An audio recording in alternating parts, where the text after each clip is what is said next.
All right, let's talk about something we've all been through. That little voice in your head, the one that suddenly gets a megaphone the second you want to fall asleep. Yeah, that one. Today, we're going to tackle that inner critic. I mean, you know exactly what I'm talking about, right? The lights are off, everything's quiet, and bam, your brain just decides, hey, remember that super embarrassing thing you said at that party 5 years ago? Let's watch it again in slow motion. Or it starts stressing about a deadline that's like a month away. It is so frustrating, and it really feels like your own mind is turning on you. Okay, but here's the thing, and it's really important. It is not just you. This isn't some personal flaw. It's actually all about biology and psychology. Your brain literally shifts gears when you're lying there in the dark. It operates differently, and that change is what throws the door wide open for all those unwanted thoughts. So that's what we're going to dive into. We're going to get right to the bottom of why this happens. We'll look at the science behind your brain's night shift, and then we're going to explore some really powerful ways to quiet that noise, including one finding that is, well, it's pretty surprising. So stick around. Okay, so first things first. Let's talk about that voice in your head. It's not always the bad guy. In fact, most of the time, it's kind of like your co-pilot, helping you get through the day. This is what we call your internal monologue. And during the day, it's your superstar. It's what helps you organize your to-do list, figure out how to solve a tricky problem, or even practice what you're going to say in a big conversation. It's like the director of the movie of your day, keeping everything on track. But what happens when the director rafts for the day? When there's no script to follow anymore? Well, that's when a totally different crew comes on set. Think about it. You get into bed, the outside world just fades. No more emails pinging, no errands to run, nothing. And with all those distractions gone, your brain's focus flips from outward to inward. And this right here is where it all starts to get really interesting. This is something called the default mode network, or the DMN. The screensaver analogy is perfect, actually. It just switches on whenever you're not focused on a specific task. And what does it do? It wanders. It thinks about your memories, it daydreams about the future, and it reflects on, well, you. It's basically the part of your brain in charge of your personal story. So you've got these two totally different modes. Your day brain is all action, right? It's focused on what's happening out there. But your night brain, run by that DMN, is all about what's happening in here. It just drifts through your past, your future, your sense of self. And that is why a quiet room can suddenly feel incredibly loud inside your head.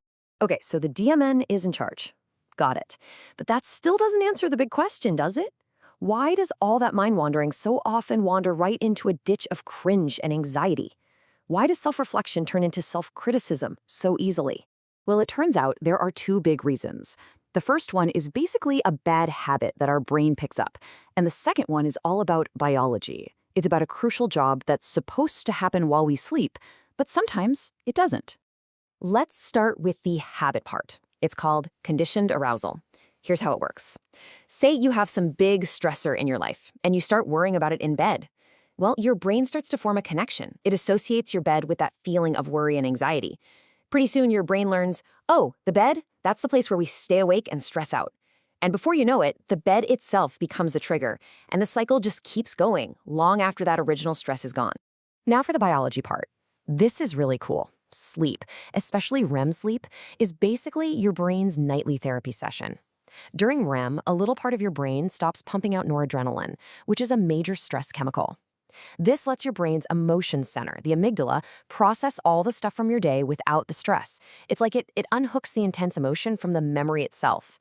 That's literally why something that felt mortifying yesterday feels a lot less intense this morning. But here's the catch. If you're tossing and turning, if you're not getting good sleep, you don't get enough of that deep, restorative REM sleep. And that means the whole emotional housekeeping process gets messed up. The stress chemicals keep flowing, and that emotional charge stays superglued to the memory. And so it's just sitting there, waiting to pop back into your head and bother you all over again the next night. Okay, so that's the why. We get it. Now for the important part. What on earth do we do about it?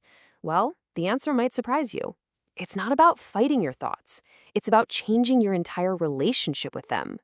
And this is where a really powerful idea called cognitive diffusion comes into play. The goal is simple, but it is a game changer.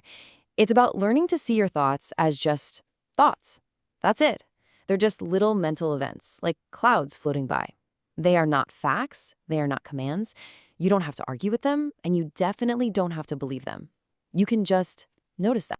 And how you do it can be super simple. Like the next time your brain hands you a worry on a silver platter, just try acknowledging it and then politely saying, no, thank you. You can literally say in your head, hey brain, thanks for that thought, but I'm not going to work on that right now. Just doing that creates this tiny bit of distance, this little gap between you and the thought. And that space is everything. Here's another way to think about it that I love. Treat those worries like those annoying pop-up ads that take over your screen. I mean, you'd never start arguing with a pop-up ad, would you? Of course not. You just see it, maybe roll your eyes, and you look for the little X to close it.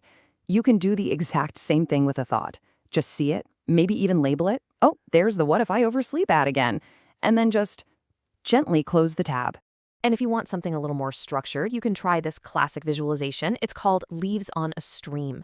So just picture yourself sitting by a nice, calm, flowing stream, and as a thought pops into your head, any thought, just gently place it on a leaf and watch that leaf float on by, down the stream.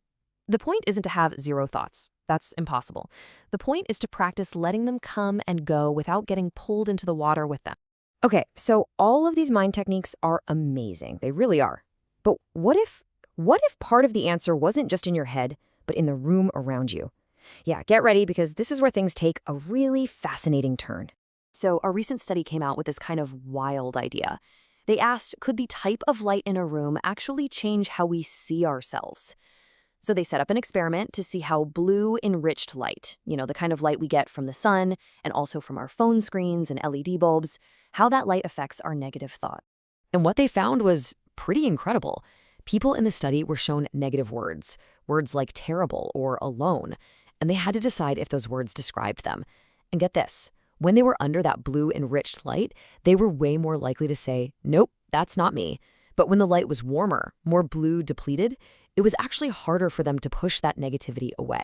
This chart kind of shows how it works.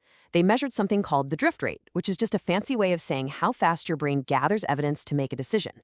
And look at the difference. The bar for the blue-enriched light is way higher. That means their brains were much, much faster at deciding to reject those negative words. It's like blue light gives your brain a little boost to say, nah, I'm good. And all of this leads to a final, really provocative thought from the scientists who did the study. Think about it. We are surrounded by blue-enriched light all the time now. Our phones, our laptops, our TVs. Could it be that maybe, without even realizing it, we're reaching for our screens at night not just because we're bored, but because we're trying to manage our own thoughts? That we're using light to literally avoid the darkness, both in the room and inside our own heads. Kind of makes you think, doesn't it?